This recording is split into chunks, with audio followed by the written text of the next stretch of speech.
Education Spotlight from Laurel Case Book Club, Beyond the Book, coming to us from Lucy Hopes. You want us up there? Sure. All right. If you'd like. Yeah. You got a couple people with me.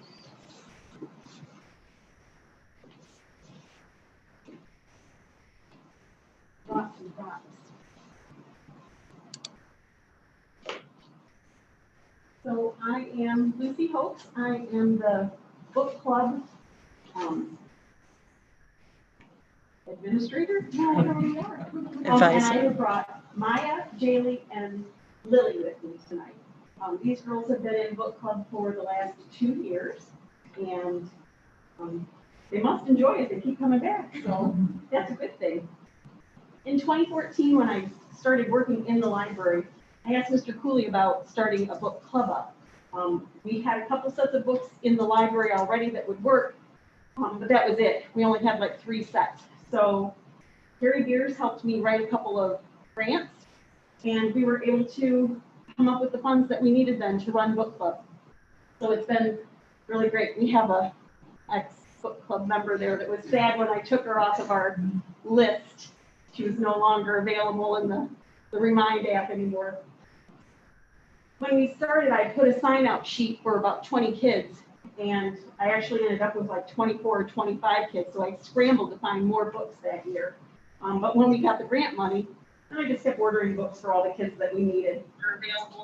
The books that I couldn't get, I reached out to some friends and family, and they were really good about finding books at Goodwill and thrift shops and whatnot for me. So that first year, we did well those first couple of books that we read, but after that, it got even better. When I wrote the grants, we talked about how the number of books in your home is indicative to how well you do in school and other tasks, other life skills. So part of the grant that we write allows the students to take home 1 or 2 books with them every year to help build their own library at home then. So while we've bought over 750 books right now with the grant money, not all of those are in the building because they've been able to go home with the students then. I usually end up saying girls. We do have a few boys in the group. A couple of years, I'm pretty sure they only showed up for snacks. But they showed up. They were fun. So we kept them. When you read, it helps you empathize with other people. And I think some of the books that we've read throughout the years have helped develop that type of thinking in our students. That, it puts you in somebody else's shoes when you start reading. We read between 6 and 8 books each school year. Unfortunately, last year we didn't get that many in, but 6 to 8 books on top of everything else that the students are doing is pretty darn good. We meet during 5th period, and so it's when the students have their lunch. So we're able to socially distance. They can eat their lunch, we discuss the book. The first thing I ask usually is, did you finish the book? Because there's a lot of times the books don't get finished, but that's kind of the beauty of book club. You can still keep reading it, you're not in trouble, you're not graded on that book, you're not kicked out of book club just because you didn't get to finish it. And we usually hit the likes and dislikes and things that we've thought that just would never really happen in real life, or however you would change the things around. Sometimes you find a gem. Sometimes you find a book. I know this past one that we read was Where the Crawdads Sing. I think Jaylee said that this was probably your favorite out of all of them so far. Right now we're reading The Keeper of Lost Things. So, what is it, Tuesday the 15th? We'll discuss this one here. We've read historical fiction, we've read romance, we've read sci-fi, we've read horror. I had them read Carrie a couple of Octobers ago, and as I like to tell everybody, the book is always better than the movie. The book was fabulous and it was great, and the kids loved it, and that's one that I think they got to take home with them a couple of years ago. Once we've read the books, those that don't go home are in our storage unit, But what's nice about the books, since they're on a 4-year cycle, and we're not reading them all the time, we've been able to help the community here in Norwalk. St. Paul's tried to start up a book club a couple of years ago. They didn't have any extra books. They hadn't gotten any grant funding yet. And the librarian over there borrowed a couple of sets of our books and then returned when she was done. So it was just nice that we were able to share that way. We've also loaned them out to Services for the Aging. My aunt is the book club moderator over there. And so they borrowed a couple sets of our books. When we're finished with them, they're gonna sit for a couple of years. We might as well loan them out and let somebody else love them. Mr. Fisk asked how I pick out the books that we do for book club, and it's really just a lot of Facebook, Amazon, and word of mouth. I know Mrs. Swope will come in and I'm like, oh, you've got to read this book. We both put little free libraries up in front of our house during the pandemic, and that was probably one of the most fun things ever, to watch other people come and get books and share books, and that was really, really a great thing that we did. And of course, word of mouth is the best way to find your next read. If you just ask your best friend, what did you read? They'll come up with something for you. So, you guys have anything you'd like to say about book club? I'll say the reason I joined book club. So I joined book club to be a part of something more than myself. Like usually you read a book and you have nobody to share your love for it with. And being a part of book club, like you have 20 other people who read the book, and there wasn't a time limit on the meeting. Your permission to go off and talk about the books for a very long time. Like reading, you fall in love with the book, and you feel like you're inside the book, and it's just nice to have somebody to discuss it with. I would say the main reason I joined book club was because I've always been a big reader. Like I love getting into books and like the emotion of it. But I know if I joined book club, like I would read books that I never would have picked out on my own. Like the one Mrs. Hopes mentioned where the crawdads sing, I never would have picked that book out on my own. But it's definitely one of my favorites. So definitely glad I joined book club. No regrets there. So. I joined book club because, much like her, I have always wanted to read. I've been reading since I was really young. And joining book club, I could discover new books I've never heard of or seen before. And I never really enjoyed them. And that's why I've come back for a second year. Yeah, I don't think I've had anybody drop out to date. So far, everybody keeps coming back. Only the poor seniors when they have to leave, and then they're sad. All right. Well, these are the next books that we are going to be reading. We've read Where the Crawdads Sing. The Keeper of Lost Things is what we're up to next.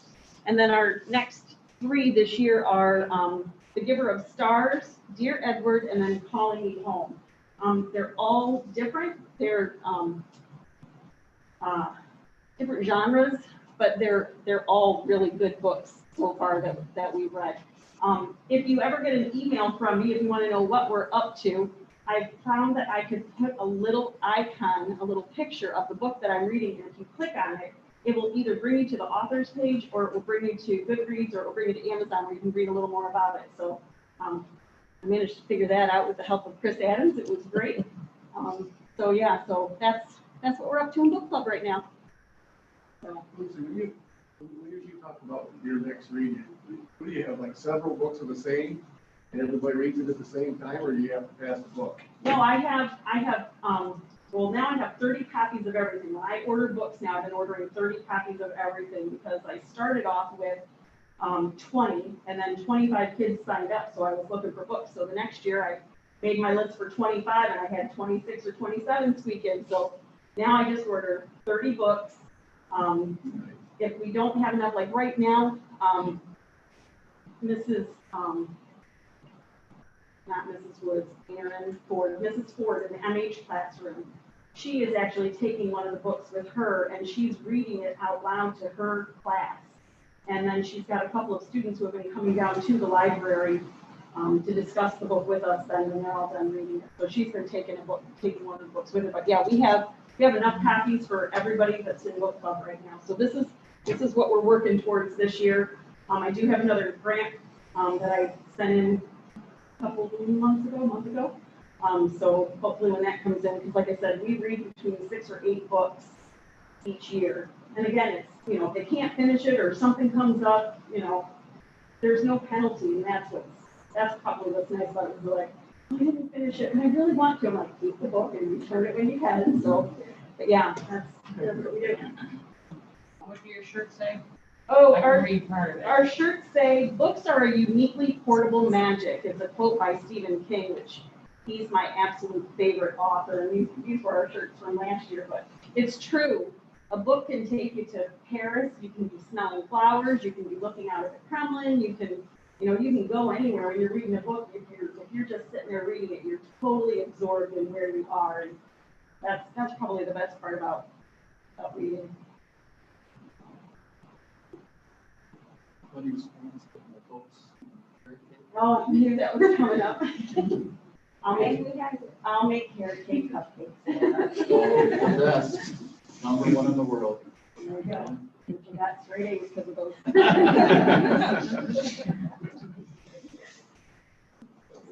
Right.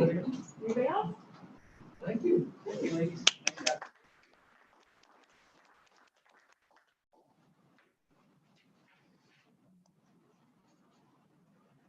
Item number 3, public participation. Each person who wishes to address the board will be asked to give his or her name and address. Remarks should be limited to 3 minutes in length. After everyone who wishes to do so has had an opportunity to speak, then additional comments may be made up to a total allotted time of 30 minutes. Is there anyone here tonight who would like to speak? Sharon? Sharon Linder, 291 Zenobia Road.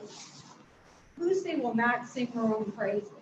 But it used to be a librarian, you had to be a teacher. You had to have a teaching degree.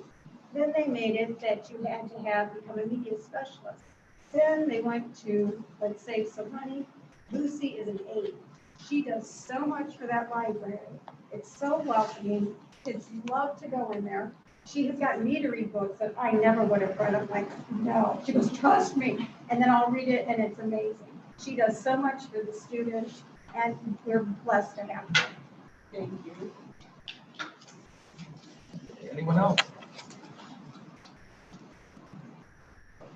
All right. Item number 4, treasurer's report. Okay, so tonight we have the minutes from the November 12th meeting. We have the November 2020 financial reports. There wasn't too much that occurred in November. You remember last month was the big update on the forecast, so wasn't quite as much this month. We did have one new CD. It is at 0.3%, which when you look back at the other ones that were 2 and 3%, that's really kind of sad, but it is what it is. STAR's down to 0.14, so the fact that we were able to get 0.3 was better than nothing. You'll notice if you look at the comparative financial statement compared to last November 2019, we're trying to keep the expenses that we have any control over down.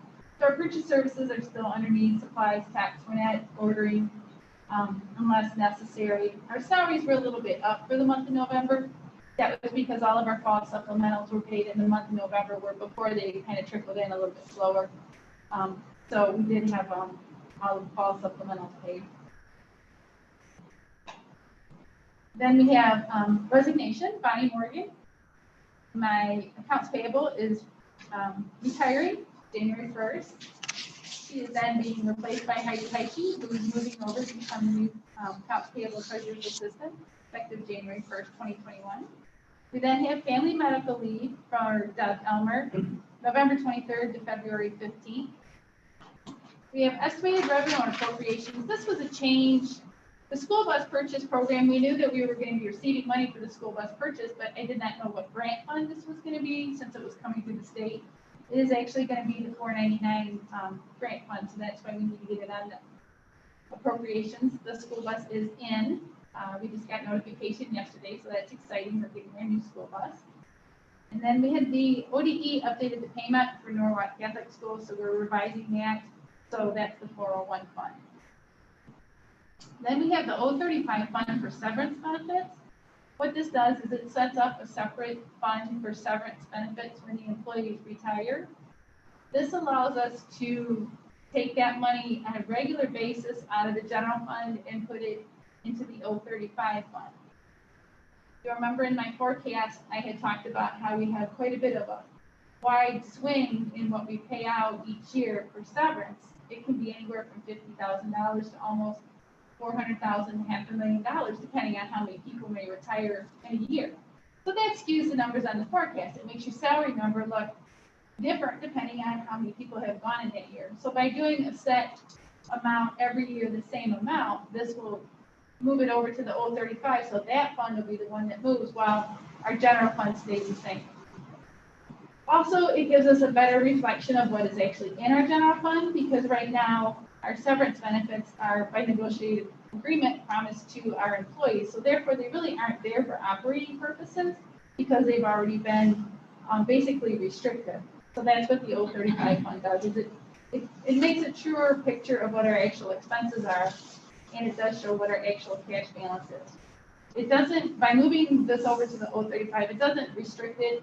If we were to have some sort of dire emergency, we could always move the funds back by the same method, which is just the board voting on it. Then we have a donation, $500 from the American Legion Post 41 to the Robotics Club. And that is all I have for you today. A motion to accept the treasurer's report. Thank you, Mr. Moore. Do I have a second? Thank you, Mrs. Wick. Any discussion? Roll call? Mr. Moore? Yes. Mrs. Wick? Yes. Mr. Linder? Yes. Mr. Ritzenthaler? Yes. Motion passes 4-0. Okay, item number 5. Board item was number 1, food service management company bid. I pulled this one out separate, because I wasn't sure we were gonna have everything ready. George and Corey and I have been working on this all day long. We did receive the bids yesterday. At 3 o'clock, everything was due. We had a walkthrough week of Thanksgiving. We did have 5 companies come and do a walk through our kitchen, so they were able to see how we operated. We had 4 companies that actually bid on this, the Tahir Group, the Nutrition Group, SFE, and Chartwells. What it is we based our request for proposal that we had sent out, and we're judging it. ODE sets up the entire way that this has to be done, since this is the food service. But we're judging it on different categories. Each category had a different weight. So the cost of the proposal was given 25 points. The experience was given 20 points. The on-site manager was given 20 points. Menu enhancements was 15 points. The involvement of students, parents, and staff was 10 points. Promotions is 5 points. And then special circumstances, which in this case is meal distribution plans as we have needed with the pandemic, was 5 points. So it adds up to 100 points. And then what you do is you go through their proposal and you determine by this criteria how many points to be awarded by what they base their proposal on. So the 3 of us did this individually and then compiled our results together. And the nutrition group is the group that came out with the most points. They had 98 points compared to Tahir at 76, SFE at 80, and Chartwells at 87. The 3 of the companies do guarantee the return to the district, but it's kind of a guarantee if everything goes as planned. So what they do is they, after seeing our operations, they believe that they can increase the participation of our students. They believe they can control the costs a little better because they're a bigger purchasing company. And so they base it on what their numbers are for the participation, for the revenue, for the expenses. We still have our food service people and we will still pay them, but they incorporate those expenses into their estimate of what it will be. So they call it a guaranteed return, but it really isn't exactly guaranteed because it's if it all works out as planned. And if it doesn't, what they do is they refund you up to the amount that is considered their management. So they charge you the cost of a food service director. They build that into their expense amount. And then there's a separate fee, which is their management fee, which is what covers all of their overhead. So that's everything they do with their promotions, their chefs, developing the food, the menus and nutrition, all of that. So that is what is actually returned, or they would make up if they don't hit the guaranteed return. So even though it says guaranteed return, I don't want you to think that everything is, it really sounds, when I've talked to other treasurers yesterday and today about this, everybody has had good things to say about all of these companies, and they've really been able to, Zanesville was one of the companies I talked to. They actually have Tahir, but Nutrition Group is in districts around them. And they had good things to say about all of these companies. They were able to pull them out of the hole, increase their participation, and really get things going. Same thing with Streetsboro. I talked to them a couple times. They helped me with their proposal. And they had a lot of the same issues that we have with our food service. And they were able to, they were losing quite a bit more money than we were. So they pulled them a little bit out of the hole. They're still losing money, but they were in a much worse place than we are. So when these companies do say that they will be able to, we won't be losing money, is what they said. I think that it's possible. It might happen. We'll see. And we really don't have any other options right now because we have to have somebody by January 1st. We don't have anyone in the district once Kelly retires. Kelly was grandfathered in, but now for a district our size, by the Healthy Hungry Kids Nutrition Act of 2010, you have to have a degree to be able to run a food service department. And we don't have anyone currently that has a dietitian type degree. So we either have to hire somebody else from outside or use one of these companies. So we really have to go one way or the other. So this is a 6-month proposal. And then what happens at the end of 6 months, this runs from January 1st to the end of June. Then we evaluate it and we are able to do 4 one-year renewals if we wish with the same company. If something goes south and it doesn't work out well, we can, at that point, summertime, do something different. If it still works out well, we can just renew and continue on. There will be some negotiations involved in the renewal because then things will be a little bit different with the numbers. It'll be a full year. But we don't have to go through the entire request for proposal process. That we only have to do once every 5 years. So what I'd like to do is recommend to the board, I don't know if George or Corey want to discuss maybe some of the things. They want to take over the whole thing. I think you're dead on. I'll be honest, Grace has done a ton of legwork. She's done a ton of checking around. I think given the situation with Kelly retiring at the end of January, given the fact that it is a short-term contract and you do have flexibility at the end, I think Houston makes sense for us every Sure. And I think this is great timing because we've talked about, at least during the 5 years I've been here, about the issue we've had with food service and the loss we've had. And we've always debated, every angle of this. And I think now we can finally answer that question. Does, having someone, manage our food service program that knows what they're doing. I mean, we've covered the bases in the past with the people we had, but this would be the first time we have somebody that's actually trained in what food service should be like. From what we've heard and experienced, they changed the entire cafeteria experience for the students. And kind of one of our hypotheses has been that the students aren't interested in, engaging in our food service program because of the appearance, kind of the environment. Clearly every one of these committees or these companies will completely transform that. So I think this is a reasonable chance to find out, can our food service program make money? Or do kids just culturally not like to eat lunch anymore at school? We can finally answer that question and then we can kind of proceed from there. But we'll have the answer finally. And it really is amazing when you look at their menus and the food that they're going to offer and the ideas they have and the creative promotions and signage. And every one of these companies was really just amazing to look through it and see all of their ideas. So I really think this will be a good thing. So I would like to recommend that we go ahead and contract with the Nutrition Group, accept their bid. How does that actually work? Do they have somebody in our building all the time? They have that's watching that, or they have an on-site food service director. So they appoint a director to us, and they're here all the time. And we give them the help they need. They're also a big company where they're working in other schools doing the same thing. So they got several employees working for them do the same thing for us now. Right, So basically, they give us like one person to manage this type thing, is that about it? one person, and then they have one person that'll be here all the time, and then they have people that'll come and visit, and they have like a chef that comes in and does things, to teach how to cook, and teach the menus and all that, but they do have one full-time on-site director. And they take us back to actually preparing meals instead of, what we had done to try to save costs.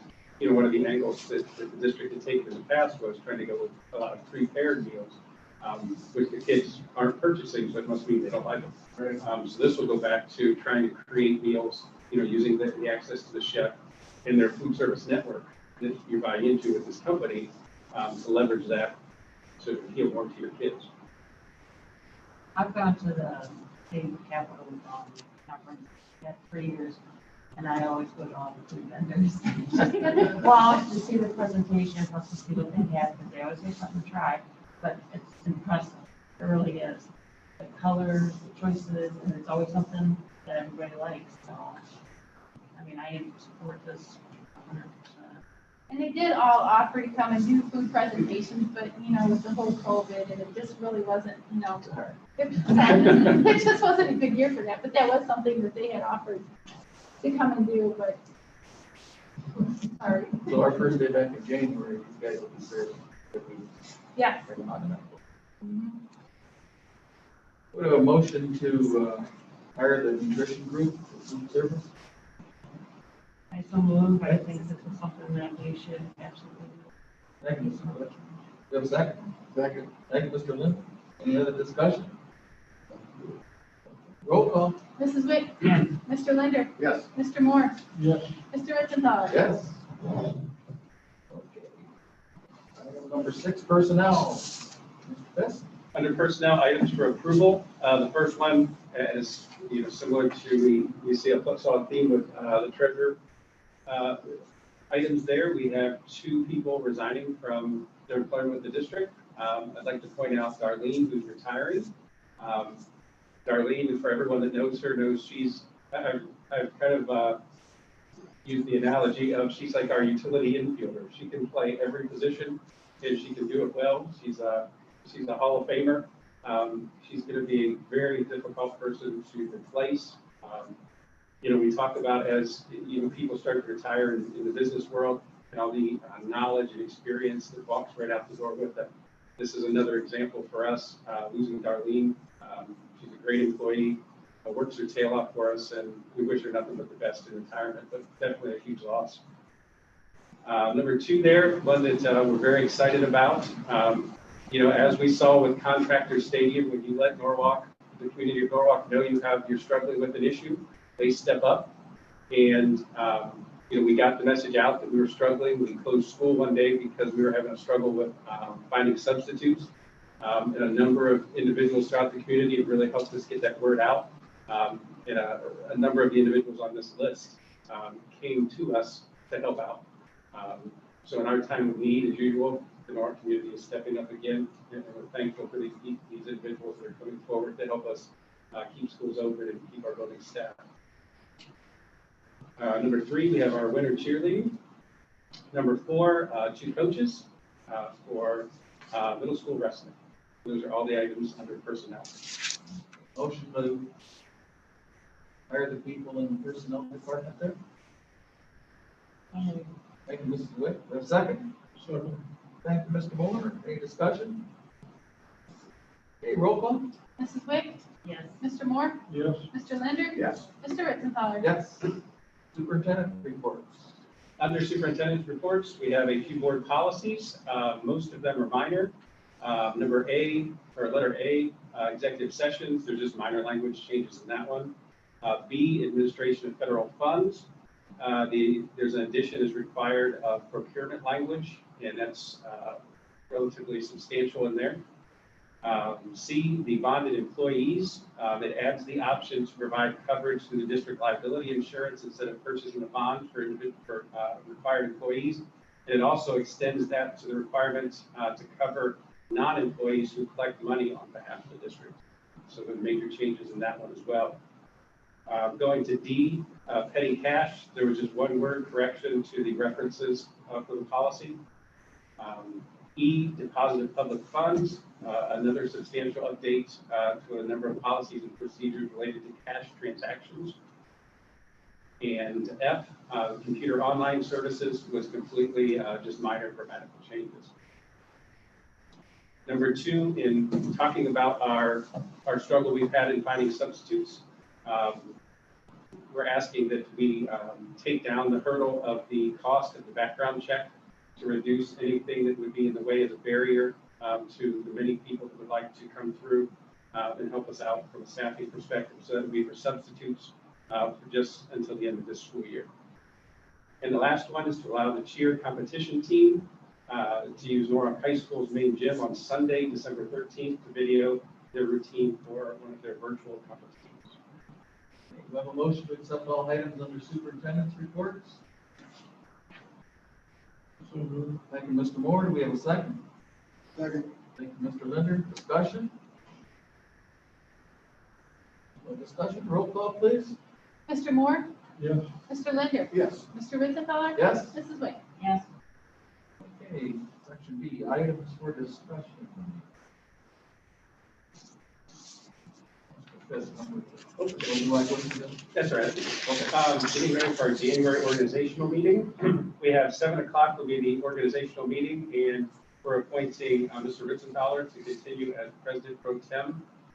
So a new president is appointed for next year. And 7:15 will be the record retention commission meeting, and 7:30 will be the start of the regular meeting. Do we need a motion? No. Item C, Yobi News. Okay, well, tonight, and then, which is, it's over now, because it's ended at 7, so from 4 to 7 tomorrow night, Hovind has open house. You can check out their career tech labs, academic classrooms, firsthand, meet some teachers, counselors, and students. High school students interested in Hovind and their families are invited. Freshmen attend the info session starting every hour in the center.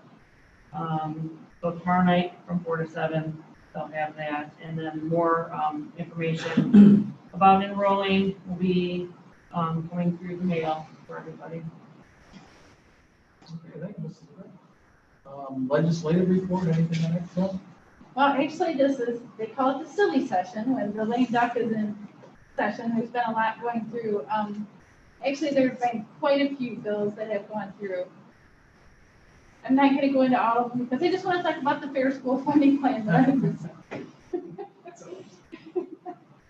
Like all these other bills are passing, why can they not just pass this bill? It has passed the House. It is stuck in the Senate. Yesterday's Focus Ed, there were 2 different completely separate articles from 2 senators. And one was saying that it wasn't even going to get out of committee, and the other one thought that they could get it passed. So I don't really know, but it's really important that we get this passed. And it's important that it gets passed by December 31st because quite a few of the people that have really worked hard on this are term limited, and they're not going to be there starting January 1st. So I don't know how easy it would be for anybody because it would have to be completely taken back up again by somebody. On the Senate side, Peggy Laner, who I think she might have been a retired teacher at some point, or maybe her mother was or something. She's really very much for education, and she's pushed it in the Senate. And they've had quite a few co-sponsors, but she's term limited, she won't be back. And then on the House side, Representative Patterson is term limited, and he was one of the ones who developed it. So it's really important that it gets passed by December 31st. There's the funding part of it. It seems the Senate is hung up a little bit on the funding part of it, but the funding won't become part of it until the budget bill. What this is a formula that develops what the actual cost to educate a student is, and then it looks at the necessary inputs that you need for the various things. Like, it's not a lot like the evidence-based model, which it really is. There's only so many ways of funding schools. But it looks at the inputs needed, so like special education, gifted, that, and then it figures the cost for that too. They're talking about, yes, almost a $2 billion price tag to this, but they don't have to completely fully fund it yet. It would at least, they could start phasing it in. At least we would have a reason for why we are funded what we are that they could base it on, instead of right now, your funding is $6,020, which technically it really isn't because it's frozen, so your kids have changed. That number's come from nowhere, it's just a residual budgeting amount. It's just, it was just a number. So it's really important that we actually get this funding formula, so I sent a couple emails off and made some phone calls, and I sent emails asking everybody else to send emails, so hopefully the Senate gets this moving, and it gets to by the end of the year, because otherwise it's gonna be a whole new heavy lift to start over, with the new General Assembly, so. That's my thing. And there's quite a few there's some property valuation bills out there that aren't really good, and they did change the territory transfer bill, which is really good because, that could affect us. If any district that has, that overlaps different townships. Bowling Green, I think, had 7 different, territory issues. I mean, there's a lot of things out there, and this is the session that it needs to all be moving, while nobody's paying attention, so that's the one we want to move. That's all I have to say. Item D, executive session. We're going to need a motion to go into executive session for the purpose of discussing matters required to be kept confidential by state or federal law. We have a motion to go into executive session.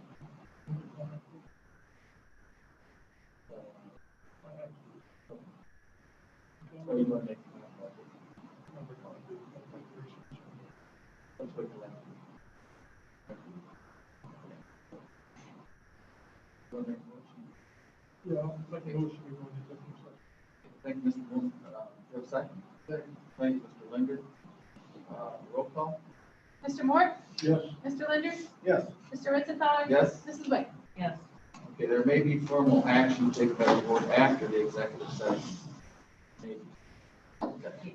Real quick, if you ever want to look up a bill, or it's Bill Track 50, number50.com, and you type in what bill you're looking for, and it'll pull it right up for you.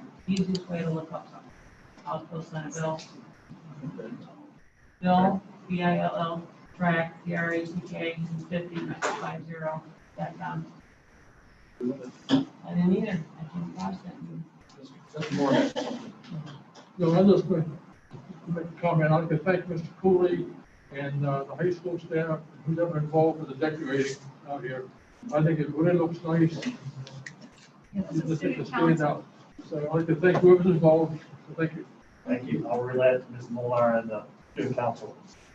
Thank you.